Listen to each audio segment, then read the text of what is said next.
Hello everyone, this is Leslie Pelch at the Vermont Center for Geographic Information, and I want to welcome you to our webinar today, Unlocking LiDAR Data for Use in Public Works Projects. Our presenter, Justin Cole, will take over in just a moment. I'm going to start off today by doing my usual little intro to using the GoToWebinar interface. The first thing I want to point out is that if you click on the little orange button with the arrow in it, that can collapse down your panel and can also bring it back out when you want to interact with it. If you're having any issues with audio, make sure to look for the audio portion of your panel, open it up, and make sure the settings are correct. If you need to call in your panel, you'll find the correct phone number and access code and audio pin. So don't use this one, use the one in your panel if you're still having issues connecting with the audio. You will have the opportunity to submit text questions at any time using the questions panel. Just type them in. They will actually come to both Justin and I, because I will make Justin an organizer, which means he sees the questions too. I would say go ahead and type them in at any time, but they may not get answered right away because he'll probably save most questions till the end or until an appropriate break time. So don't worry about sending them in because they'll just be, to the side in his panel. They shouldn't be too distracting for him. And the one thing I'd like to do to make sure everyone can hear me is to click on the little button that is a raise your hand button. It looks like an orangey colored hand with a green arrow on it. And if you click on that for me, then I see that in my little listing of people and I can see that you hear me. So thank you. As I mentioned, the questions and answers mostly will be addressed towards the end. And this webinar is being recorded. It'll be posted at VCGI's YouTube page. We record all of our webinars, so if you participated in the webinar yesterday, that also was recorded, and I will be uploading that probably tomorrow onto our YouTube page. Oh, and so that's the one other thing I want to show you. At our website, you can get to that YouTube page by clicking right down here in the bottom left corner or on the left down below our names, David and I's names. You'll see this little link to our YouTube page. You can also go to our events calendar, our events page, and you'll see that there's a subsection in there called the Event Archive. And if you then click on Webinars, you'll see a listing of all our previous webinars, at least for the last year and a half. And below each one is just a link to the YouTube page, just straight to our YouTube page. And if there was a PowerPoint associated with a webinar, I do try to post that here as well, as long as the presenter passes that along to me. So I think that's all I wanted to point out. So I will pass things over to Justin if he's ready. So I'm going to make you an organizer. Nope, did that work? Okay. Oh, maybe I have to do both.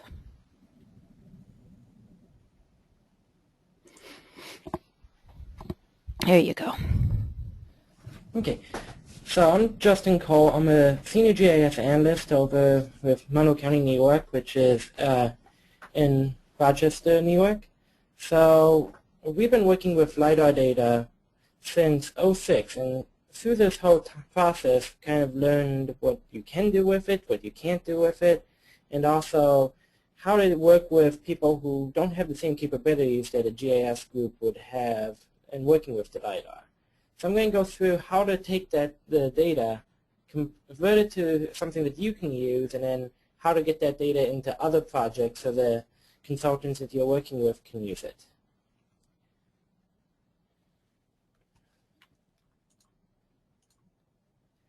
So the agenda first, not familiar with LiDAR, I'm going to go through some of the basics of LiDAR, and then how we made it, took that LiDAR data and made it usable for the main GIS users and some of the products, and go through step by step how to take the point data to a raster that you can work with. The limitations of the LiDAR data, then we're going to go through how to get that data from the LiDAR systems into versions that surveyors and civil engineers can use, and somehow we solve those problems. And then how we're actually using these tools to help reduce some of the cost for projects. And then we'll actually go through each of the tools and actually build out the LiDAR data set. So I have a sample data set that will be available that you can work with. So LiDAR stands for Light Detection and Ranging. It was originally developed in the late 60s, and it was used primarily for research, and then commercially it was used in the 90s, and they started using aerial LiDAR, and now they have mobile LiDAR where you actually can have point clouds at ground level and you can do building faces. But I'm going to be focusing only on the aerial LiDAR data. So aerial LiDAR is basically a sensor on the underside of an aircraft. It's done the same way ortho imagery is done, where a plane will fly overhead and shoot a beam down to the earth. The beam is an infrared beam. It cannot be seen by the naked eye, and the time difference from the beam hitting the ground to coming back up is how it calculates the elevation. It also can calculate how much of that beam actually comes back, and that's the intensity. And depending on the intensity, different versions of LiDAR can actually pick out things such as what's a tree, what's a house, what's a car. And so depending on how, what specification it was collected to, you can actually pull out a lot of features from the LiDAR data. So here's just basically explaining the same thing, but it's, LiDAR is always infrared imagery, basically, where it's an echo, an infrared beam. And also, LiDAR does have some issues because it is infrared. Certain things absorb it immediately. So if LiDAR hits water, a LiDAR beam hits water, it pretty much will be absorbed, so you'll have a gap in the data collection. There are some other types of LiDAR, different wavelengths, where they actually can go in and actually penetrate water to a point, and so you can actually get some better information. All depends on what you want the LiDAR to do.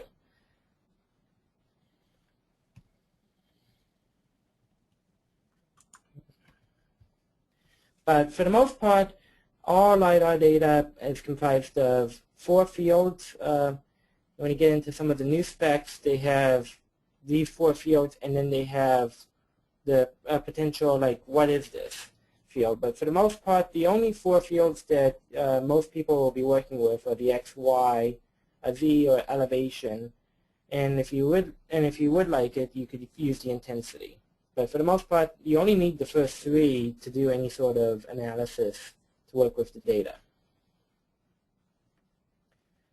So what raw LiDAR data looks like, it's just tables of points. And the last files are no different. Some data sets, like the one I have that we started with in 06, was only an XYZI. Last files just have more fields in the same table. But the average size is quite large for each of these tables. So about 13 million records, give or take, for the table. It all depends on the formatting. But it's a lot of points and a lot of data for somebody to work with. So, and just so you kind of see how it gets broken down, our LiDAR data was about 1.5 square miles. So this is Monroe County, where I am. And we had 509 tiles that we had to process and join. So you had a nice, seamless elevation data set. So depending on your collection, we collected ours for FEMA's map monetization, which updated our flood maps. FEMA is a fairly good way to get funding, especially if they're in the process of updating your flood maps. They might have funding, so you can kind of partner with them to get the LiDAR collection, and then they get to use it to update the flood maps, and then you get a copy of it so you can work on your own projects. Our data did predate LAS format, so that was something that was a little tricky initially, where working with LAS, and a lot of people, it's now a standard, but before it wasn't. But it did take over a year initially because it was so new how to be able to take this data and get it into something that we could work with. And all of these steps you do need, I'm going to be showing in ArcGIS, but you do need 3D Analyst extension to process LiDAR. So initially it was built in 9.2 because there was a new format called the terrain model. And the terrain model has basically just grown in functionality since the 9.2 to the latest versions. But it's basically a tin model that a triangulated integrated network, which is pyramided, so it actually draws whatever you need it to see at that level. It's great for rendering. Initially, you could not do any analysis, so it's only a backdrop file. But then you had to convert that to a raster to actually do any work with it. But it could handle all the data. You could even throw in multiple data sets. So you go out, you get some points that you actually do some survey with, and you can put those points into the terrain model, and it can actually update itself and actually start create a more accurate terrain model. Sorry. To take the points, before you can even start working with a terrain model, you need to create find out what the point spacing is. And a lot of times you can get this information right from the metadata, or you can use the point spacing tool. And this will take any of the files you have, and it will create another feature class that tells you the point spacing and also shows you the location of these points. And what's nice is you can either query it by using like identify or looking at the attribute table, and it will show you what the point spacing is. Or you can go into your results, and it's actually one of the keys as it's generated. It will actually show you the point spacing. So now that you have the point spacing, it is required for every other step. And so what you first want to do is either, if you have a text version of LiDAR data, it's ASCII 3D. If it's a LAS file, you do file to multipoint. And once you have that, it will create a multipoint feature data set. So it's just Esri's way of taking that LiDAR, taking the points, putting it in, and actually making it into something that is usable for its own purposes.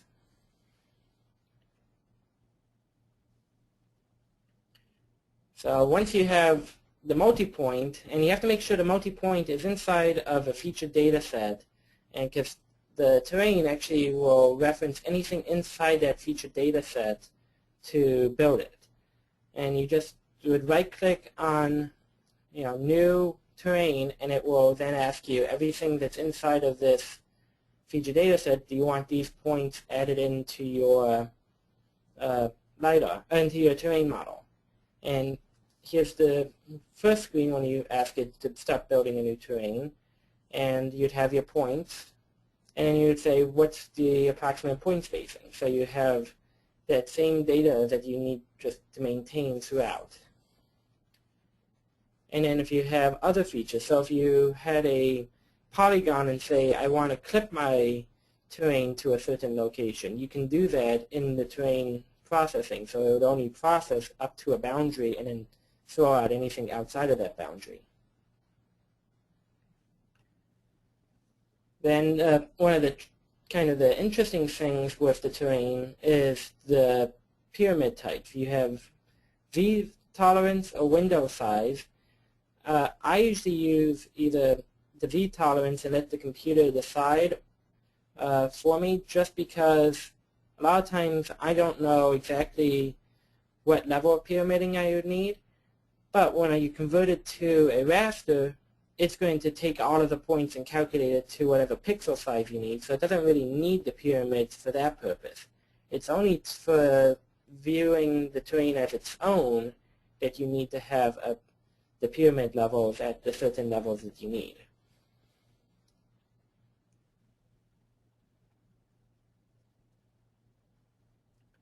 So then it will just go through and give you a summary. When you hit finish, it will process, and depending on how many features that you're working with, it could take a couple minutes, could take a couple hours, or if you have a lot and you don't have a very fast computer, it could take a couple days.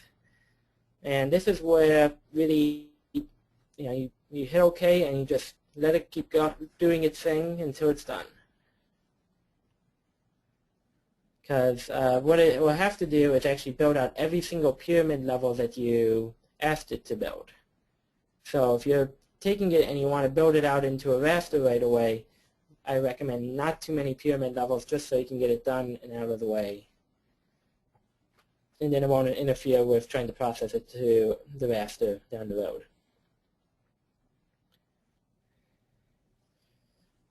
Then also in the toolbox, and you can convert that terrain to a raster, and if you want to use a TIFF, IMG, JPEG, that really doesn't matter, primarily because you're going to be working with it just like you would any other raster.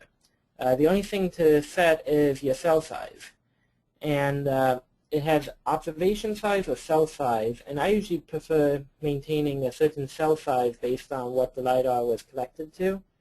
So our data was collected to a 5 foot per pixel, and you can also use the point spacing here as kind of your reference. So if you have a point spacing of 4, you can set your pixel size to 4, and it will do some interpolation in between, but it will be fairly good.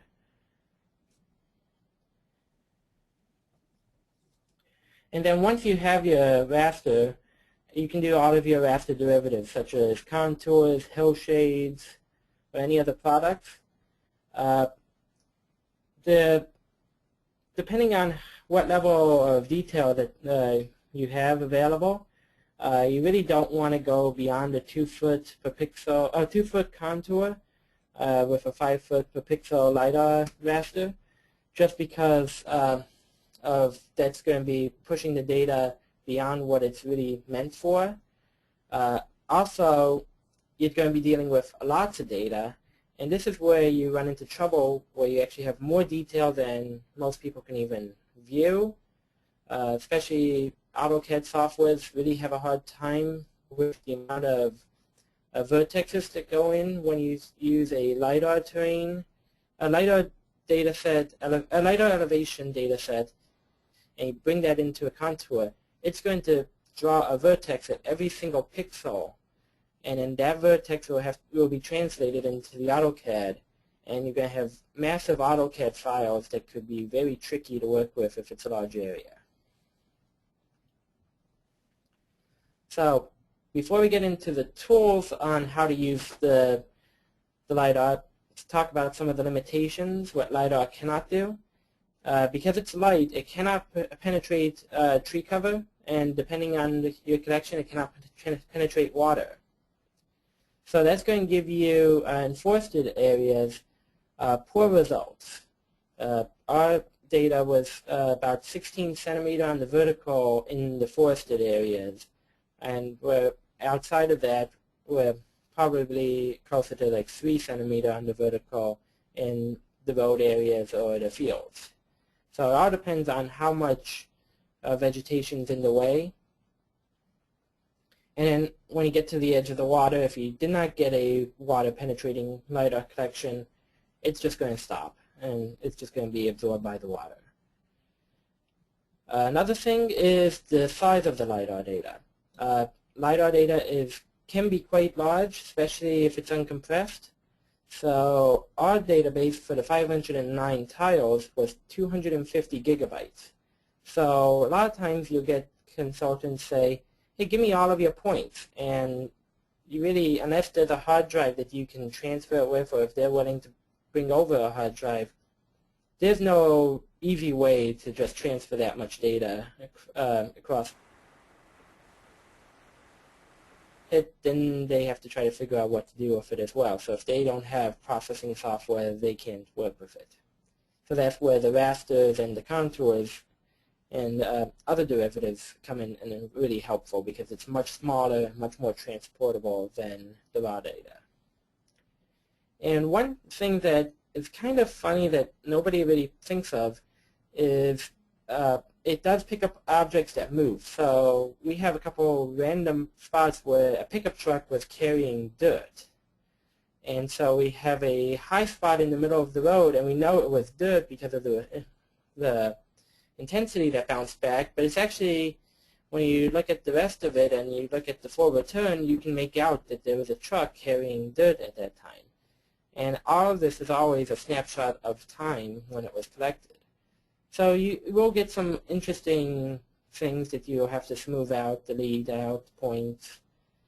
So that's just part of LiDAR and part of aerial collections. There's no way to have it not pick up those kind of objects. So now I'm going to switch gears from the actual processing to how do you work with surveyors and other projects, like civil engineer projects, with the LiDAR data.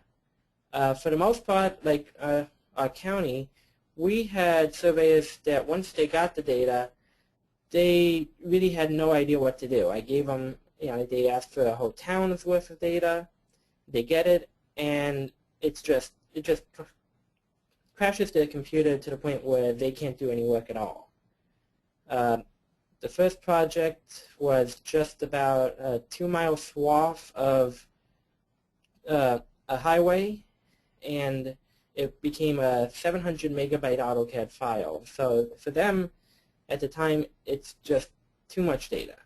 And the raw tables and raw points also can take them down. And then a lot of them just don't understand how to work with raster data that you can have it generate different levels of contours and other information from that. So sitting down with them, I was able to actually find out what would work best for them, and came up with 2 workflows that really helped them. And I can use their data, they can get exactly what they want, and we can put together a product which helps them reduce the amount of overview looking at a project from a couple of days of surveys down to my time of processing, maybe 15 minutes at that. So there are 2 tools that were made. One was a clip which extracts the data, clips out the raster, and then actually just does a contour of that particular area. So it's much smaller, and also they can control what the interval that they need. The other tool, which is more specific, especially for the surveyors, is they actually gave me points that they wanted what the elevation was at each one. And this worked really well because then they had their transects. They could actually test out some of the points, and it was really fast.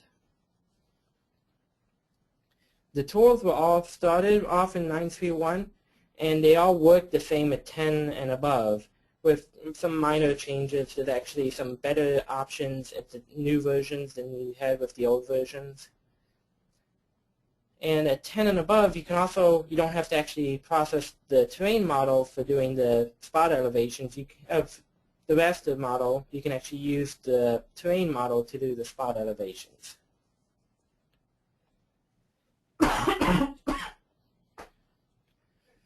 So the LiDAR clip tool and workflow, really basic. You need an area of interest. Our data is in State Plane, New York West, so we always ask them to match our projections, so that way there's no question if there was going to be an edge effect or a projection issue, because at least for us, if they go from 27 to 83, there might be like a 5 to 20 foot variance based on location in the county. And it all depends on which transformation that's used. So we just try to say, we're not going to mess around with that. Everybody use the same projection so we can work together. And then the polygon basically clips the actual raster of the LiDAR, and then you can then have any contour generated from it. So real basic model just takes it. You have your location, you have a cell size, and this is your area of interest, or what your polygon's going to be. your cell size. If you don't want to use the actual raster, you can use it. But what I usually end up doing is using the cell size to be actually the same as my elevation model. And then the output. And then it goes into here. You clip out your tool. You can either use it at times, or you can actually use the raster clip, which works now quite well with the LiDAR. And then from here, you just generate whatever contour you need. So the whole process for most areas takes 10 minutes at most. And that's all dependent on if you're actually using a server or if you're actually using your local machine and how big of a LiDAR you have to work with. For spot elevations, you just need a table of coordinates. And this works out well because a lot of times they'll give me an Excel table, and all I need to do is take that Excel, plot the points, just like you would normally, and then convert that to a 3D point, and then sort of have ArcMap grab the pixel value underneath it. So it's very handy when you have transects. And you no longer, especially at 10.1, at 10 and above, you don't actually need to have the VB script if you need it. It's a real basic script, and it actually works still at 10, but you can actually just right-click, calculate geometry, and grab V value, and it will just grab it from the elevation underneath it. So here's the tool. So you have your point. You tell it to make an event layer of which field's the X field, Y field, and the spatial reference. And then here is how it actually converts that to 3D, where it grabs your information from your elevation model. So this could be either a terrain or the raster. And then a lot of times they did not include an elevation field, so you have to add that in. If they do, no reason you can just skip that step and just go to calculate field. And this is actually the whole VB script if you bring it into Arc, the calculate field. So if you need this, you can use it, or you can just right-click and say calculate geometry, calculate Z value, and it will just fill it out. And this is what the results look like from that. And these are actually color-coded, where the blue was the really low elevations and the red being the high elevations. You will see this is a bridge project, and these are actually what they used to calculate the flow going into the bridge area. And we have a couple random points at here, right at the bridges. And that is because it's actually measuring the top of the bridge and the bottom of the bridge at where the pixels were that they wanted it calculated from. So that's something that they would have to go back and actually hit with the survey instruments, just because the top of the bridge was just slightly, where they picked was just slightly off. So when you have a 5-foot pixel, it's going to average all of the elevations in that 5 feet. But this took, actually I think this one took less than 5 minutes to run, and they had their baseline, so they knew where they needed to hit to start off the project, and they actually were able to reduce the amount of time needed to actually work on the project.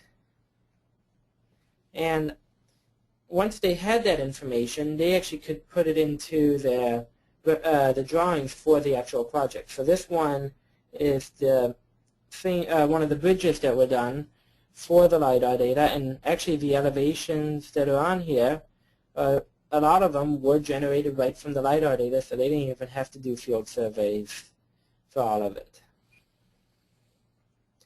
Same thing, this is a top-down view of where the bridge was, and they were able to use the LiDAR for it to help build out the project. So it really saved them a lot of time and subsequently a lot of money on the county side, because we didn't have to have them do the areas that we had good elevation for. And we actually did a lot of testing beforehand, where we actually sent out the surveyors and had them do the traditional, but then we took their data and compared it to the LiDAR, and we did it for a couple projects before we actually started using it fully in the building process. So once they were comfortable with how it was working, they then used it and are still using it for a lot of projects. And we're actually in the process now with all this that we're going to be updating our LiDAR next year to help, to aid in even more projects.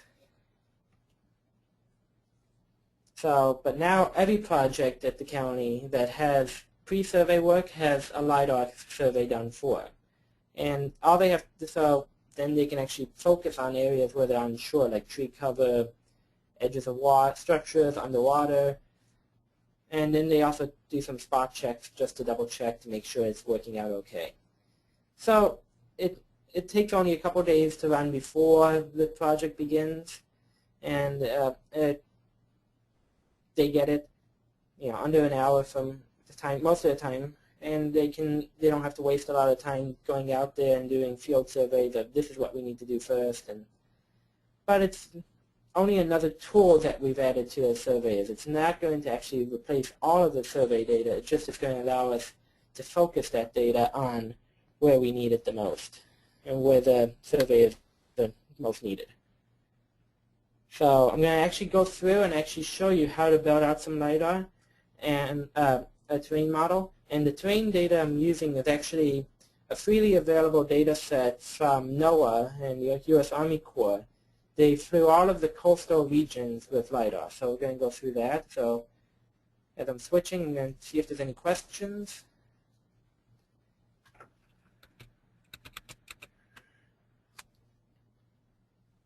And don't see any questions right now. So the data set that I'll be working with is Army Corps of Engineers. They fly all of the boundary waters, and actually this is one of the water penetrating LiDAR collections. And I have, right now I'm running an ARC 10.2, and the data sets that I'll be working with are LAS files. So let me just show you.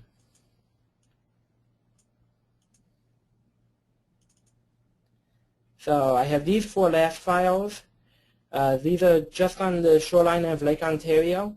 So 2 of them are closer in more water-based LiDAR, and then 2 of them are more inland LiDAR. But these are the traditional LAS files. So these are what you'll be getting if you got your LiDAR collection within the last few years. And this was collected in 2007. So this was a pretty good collection, and they recently updated it. And depending on which coast you're looking at, and they also have done some of the St. Lawrence Seaway, so that's all available on the NOAA Digital Coast website. So first thing I'm going to do is create my point information file. So to do that, I'm going to go toolbox, conversion, from file, and here's my point file information. I'm just going to browse for the LAS files. I'm just going to add those 4 in.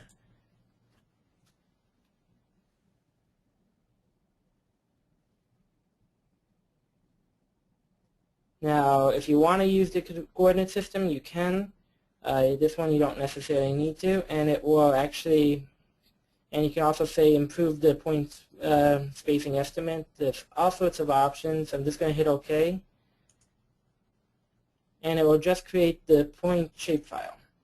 And depending on how your LiDAR was processed, you'll see either the tiling scheme or just be the general shape of all of the points. And because I did some clipping earlier, it's going to be this rectangle. So you have all of the different points that are in here, and you see the point spacing. If you go to table, point spacing is there. Also, if you go to your current session and your results window, your point spacing is right here.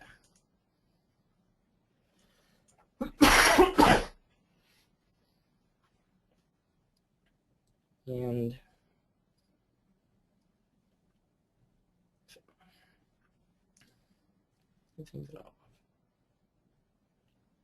okay.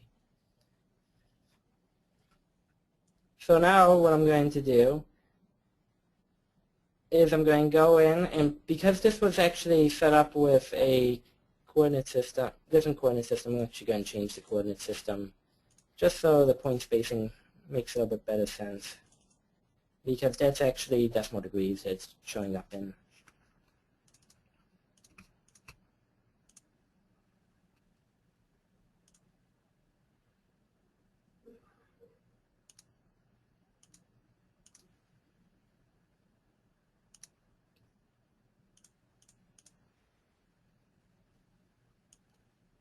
Still seeing one. Okay.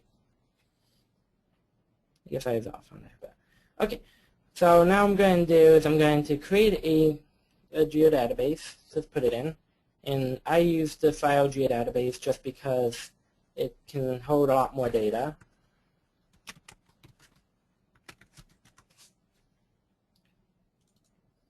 And then I will create a feature data set.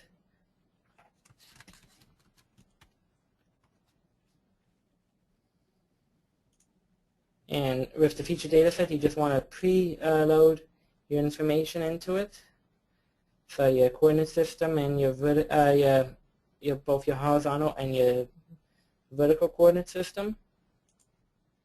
And that way you have it, and that's already there, so you can load your data into it.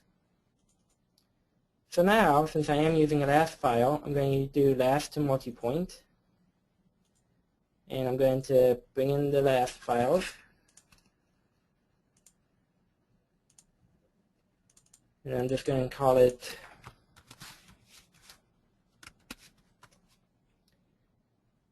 and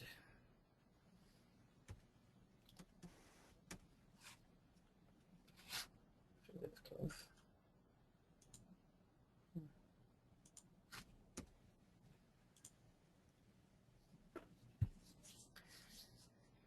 And it will just go through and add the points in. So any questions while that's running?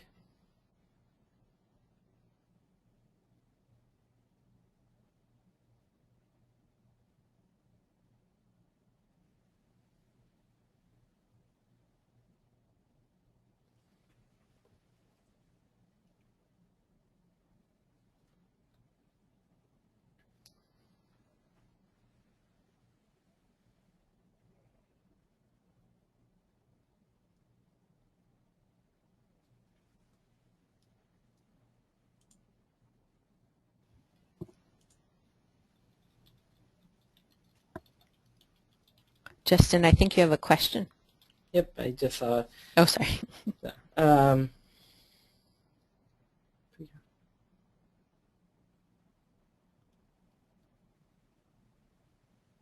trying to see.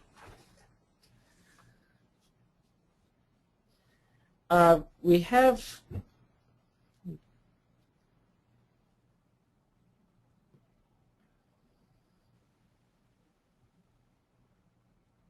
trying to see.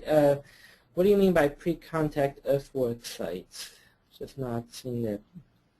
I think he's talking architectural. I'm sorry, not architectural, archaeological sites, I believe. Okay. No, we haven't had that a need for that yet. Most of the county is we have a lot of already existing built-out areas. So the only spots that would be in the parks, and we haven't necessarily done any real work using it that way. We do have some experiments that some of the schools around us are taking the LiDAR, so I just haven't heard that. But I haven't heard any of the results from that yet.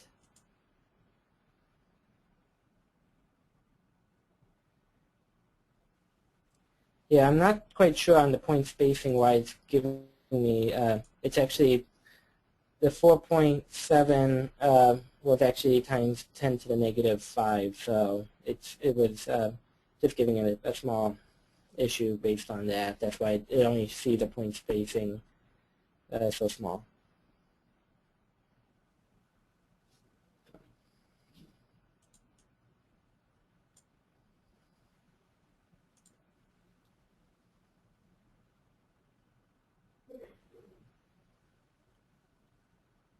And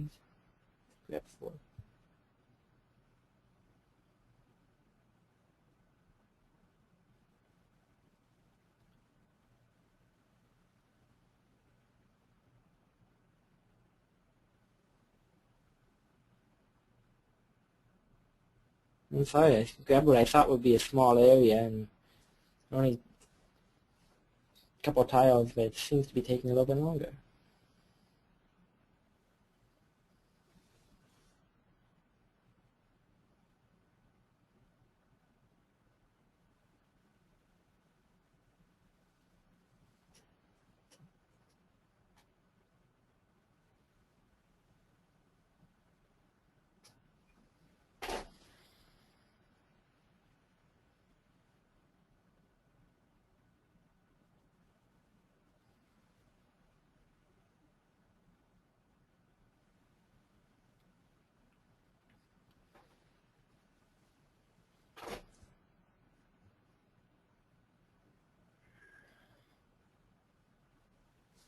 So any other questions? Well,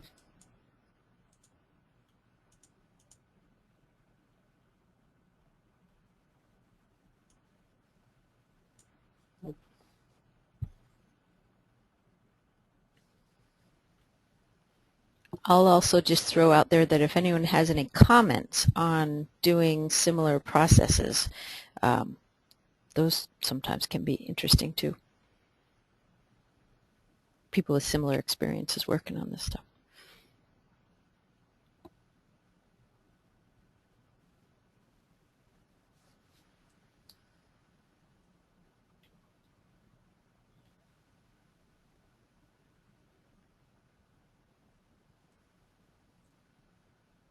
okay, well, I'm just going to cancel and show you actually what the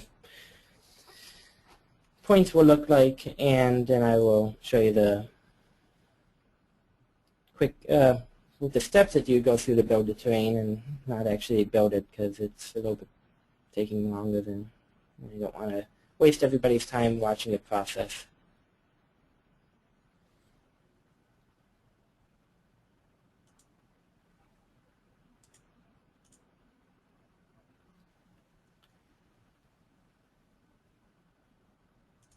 Okay.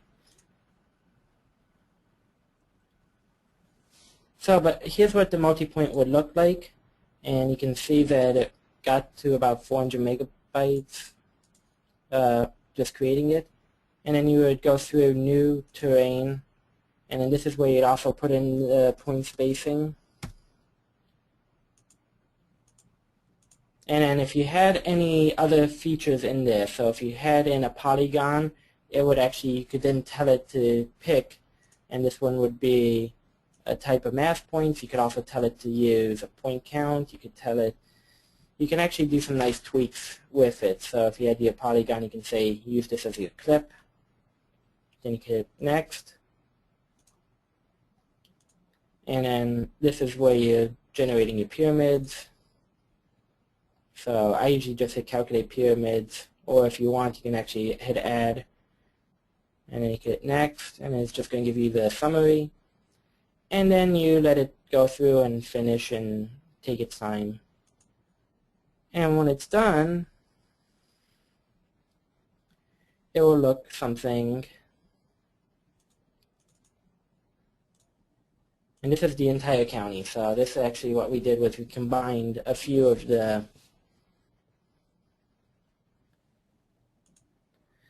different layers together of the multi-points. So we only had a few of them, but then we had everything processed into a single terrain model.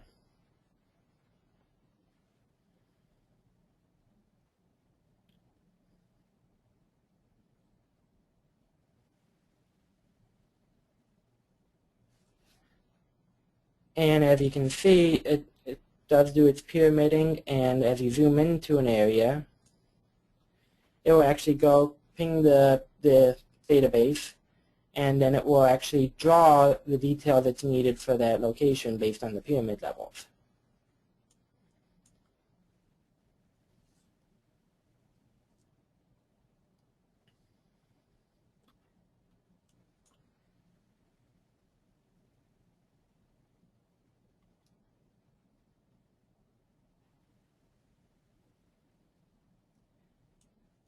Then from that, you can then use other tools such as from terrain, you can do terrain to raster, terrain to points, and then you can generate your different raster sets you can then use in your products. So, with my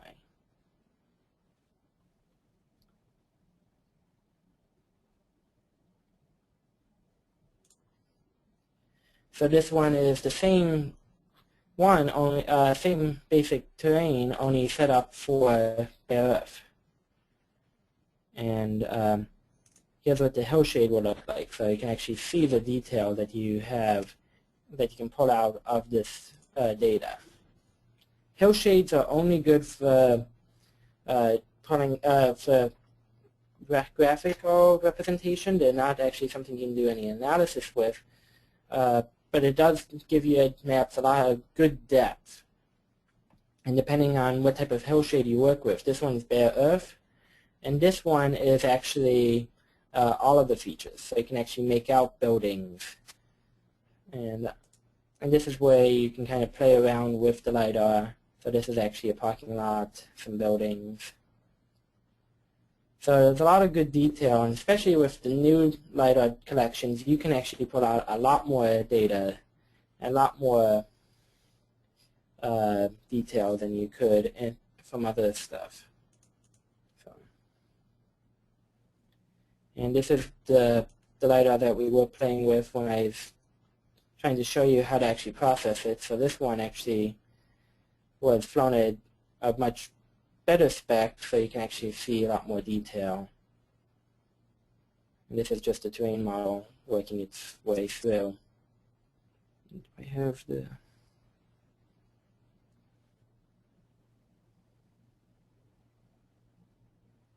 And I do not have that one on this server.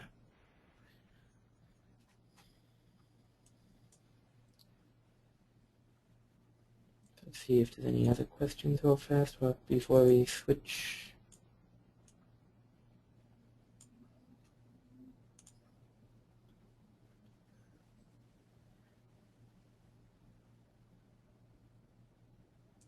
The reason that we've done the multi-point over the last data set is the data that we had at the time was not last. So that's something that Esri has been working very hard on trying to improve, especially with the latest renditions.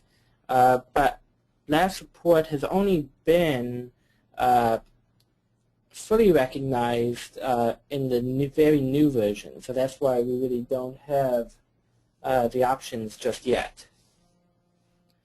But I'm thinking probably with the next round of flights that we get, going to be experimenting with the last data set to see how much of improvement it is.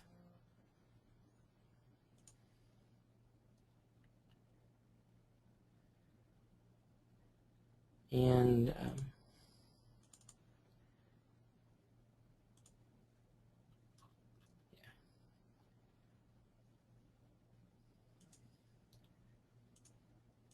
so this is what the water penetrating data kind of looks like. You can kind of make out some of the detail in it. Actually, I'll just...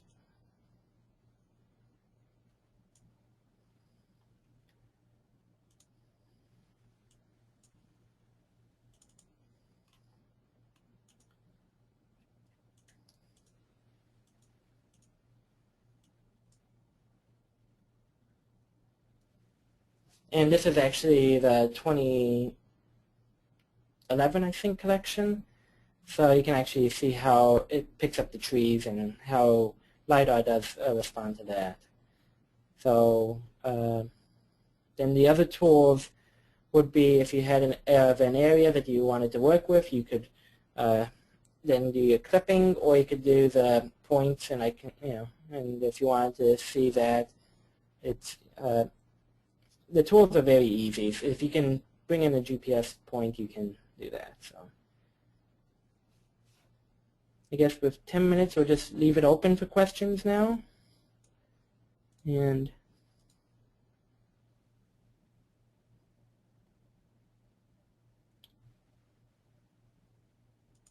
you're sharing through image server. That's something else that we're working on, but we haven't quite got to that point just yet. We do have a couple of regular images hosted by image server, but the LiDAR is just not ready yet. So. And the light spectrum, that's something you'd have to ask, asking if it can be used to identify carbon content.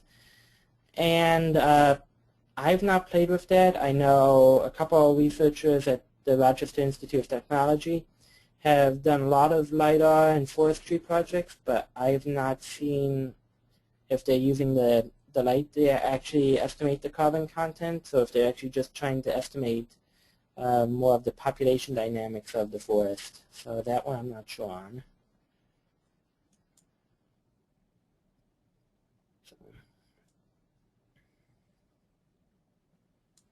And I really don't know. And the most useful applications of LiDAR data, I've been using a lot of LiDAR data, especially in the hydrologic projects. It was, we flew it for FEMA flood models, and we actually have our own internal modeling for streams, so we actually can see not just what FEMA designates as a flood stage and flood zone, but also what's live on the ground. So we actually have some quasi-real-time projects where you actually can see the stream gauges, and every 10-day update you can find out roughly what's flooded at that time. So we've been using on that. And then the construction projects, and that's really the key, is getting that multi-use for the LiDAR data that really kind of justifies how much it, the cost versus the benefit.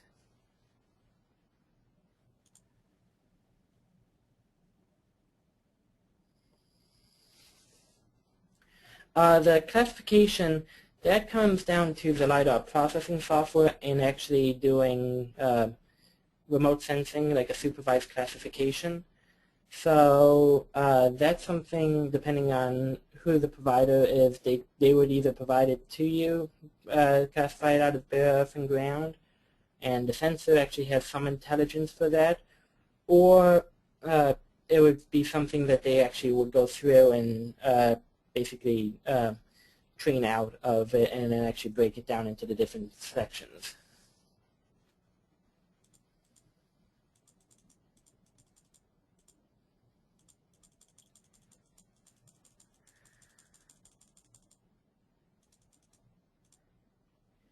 The clip tools, actually, those are, I'll give you the PowerPoint and you can reconstruct them. They are very easy to reconstruct.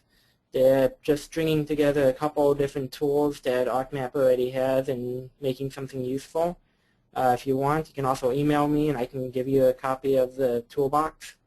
But for the most part, if you can understand Model Builder, you can build them yourself and build them to whatever your specifications would be.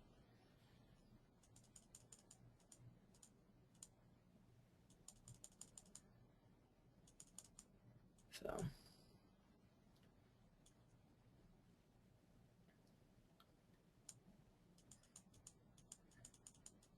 And I think that's it for all of the questions, unless somebody has anything else.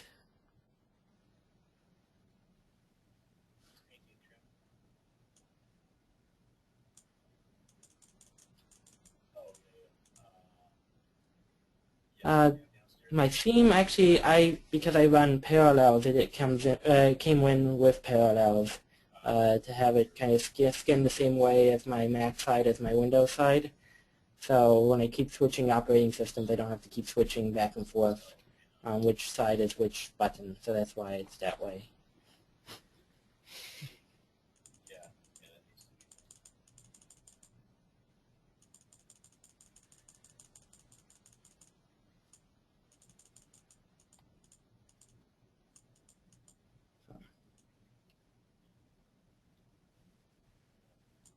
Okay, so. Any other questions out there for Justin?